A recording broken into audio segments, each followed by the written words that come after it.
If you repeat something long enough, your brain adapts. The question is, what are you training it to do? Your phone is not neutral. Dopamine is not evil, and you are not broken. But there is one more layer that matters, and that is your attention. Your attention is being trained, and it is being trained constantly. Attention is not just something we have, it is something that adapts to our environment. Whatever we repeatedly give our focus to, our brains become better at doing. If you scroll in short bursts for hours, your brain gets better at short bursts. If you switch tasks every few minutes, your brain gets better at switching. If you interrupt yourself constantly, your brain gets better at expecting interruption. This is not a moral failure, it is conditioning. We have conditioned our brains to be addicted to our screens. Our brains wire themselves around repetition, and modern platforms understand this extremely well. They are not just competing for our time, they are competing for our pattern of attention. Every swipe, every refresh, every notification, every short clip. They are all training micro behaviors. We are being trained to expect novelty and reward quickly, to expect emotional stimulation and resolution within seconds. Real life does not work like that. Conversations pause, projects stall, growth is slow, books take effort, relationships require patience. When our brains have been conditioned for speed, slowness feels wrong. Not because it is wrong, but because it now feels unfamiliar. And this is where we start blaming ourselves. We say, I used to be more focused. I used to read more. I used to think deeper. I used to have patience.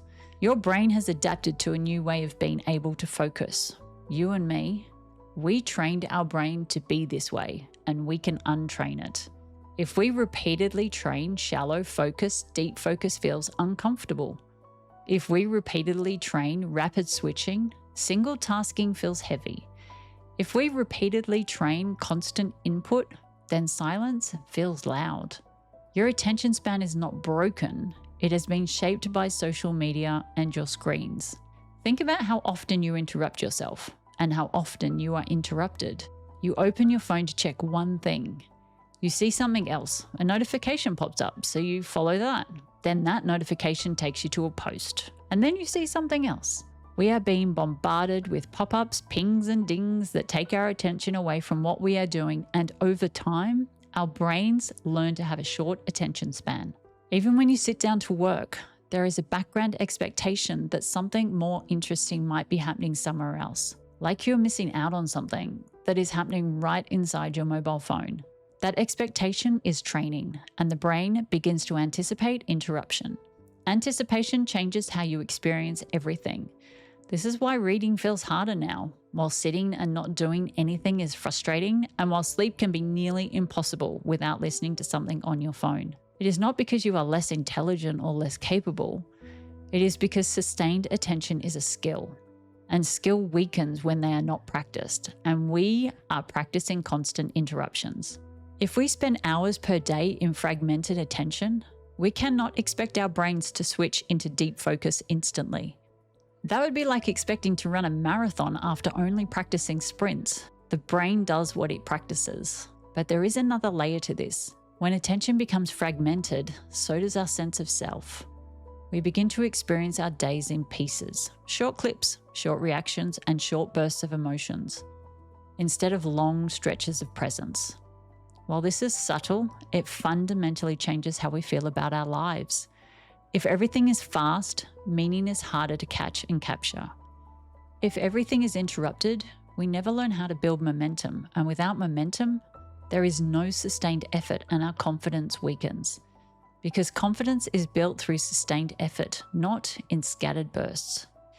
So what do we do with that?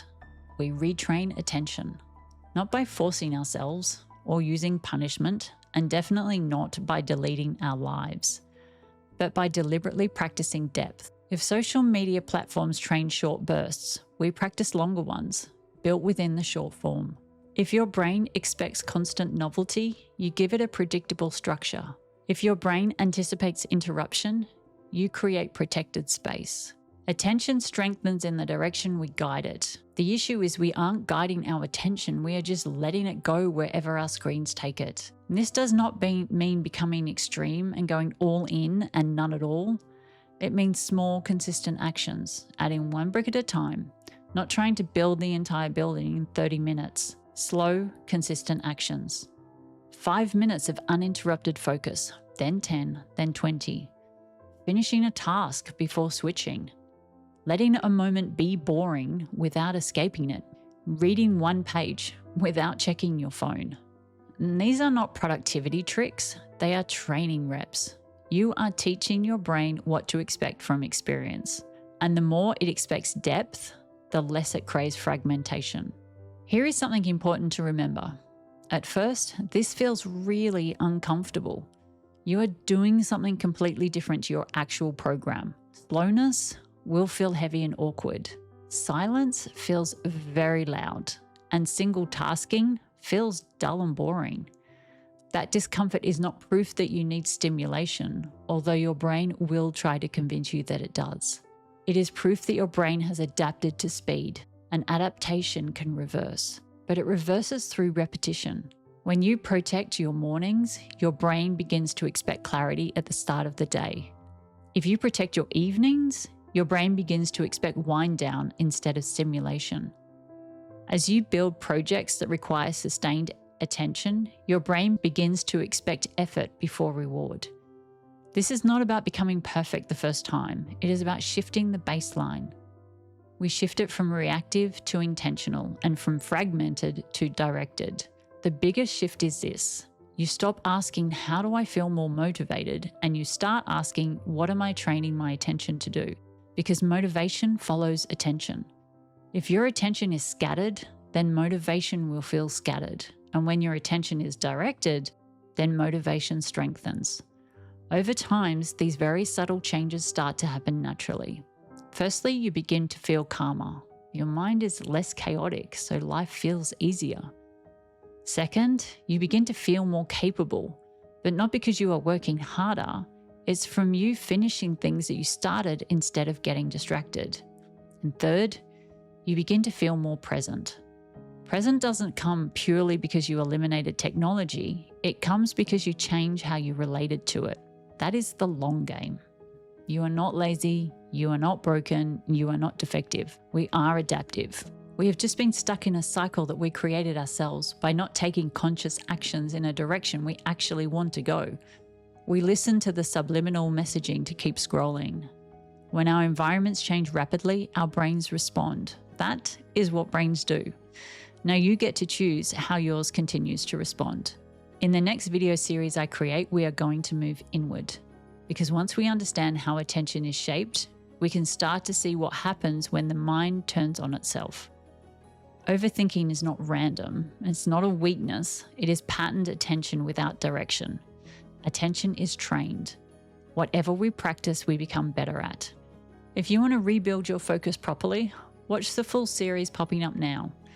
These 4 videos walk you step by step through what is happening to your attention and how to change it. And if you want structured help applying this in your own life, I offer one-on-one sessions focused on rebuilding attention and reducing digital overwhelm. The links are in the description below. Remember to subscribe to this channel. Thanks for watching. Bye for now.